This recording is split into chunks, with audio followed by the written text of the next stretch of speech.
we're given that angle ADB is congruent to angle ADC. So let me write that down. So angle ADB, so that's this angle right over here. They're telling us that that's congruent to ADC. ADC, so that's this angle right over there. They also tell us that angle BAD, angle bad, angle BAD, angle BAD, so that's this angle. I'll do it with two arcs because it's not necessarily the same measure as this one here. So angle BAD is congruent to angle CAD. That's angle CAD. So this is this angle right over here. Prove that triangle BAD, this is the triangle on the left, is congruent to triangle CAD. That's this triangle on the right.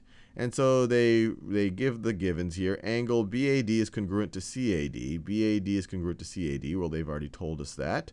And they also told us that angle ADB is congruent to ADC. ADB is congruent to ADC. So we've already marked that up. So how do we prove this? Well, the one thing we know, and this is almost intuitively obvious, is that the measure of this segment is equal to itself. And the reason why that's a useful thing to state explicitly is because that side, this segment AD, is part of both triangles. So let's just mark that there. It's equal to itself. So let me write this here.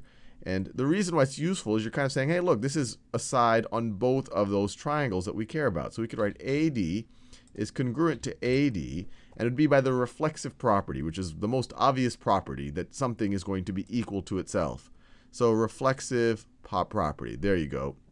But now, by stating that, we've explicitly put up enough information in our proof to now say that the left triangle is congruent to the right. And the reason why we can say that is we have a corresponding angle, corresponding side, and then another corresponding angle that is congruent to this angle, this side, and this angle.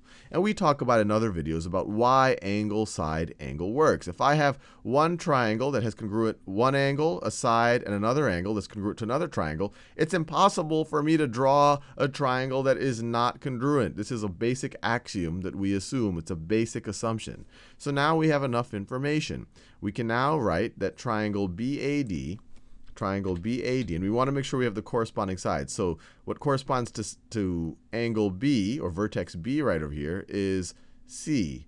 So it's going to be C, and then we'd want to go to A and then D. C, A, D. And the reason is we have an angle, a side, and an angle. So let me get it. Angle, side, angle, congruence. There you go. And I think we are done. Let's see how we did. There you go.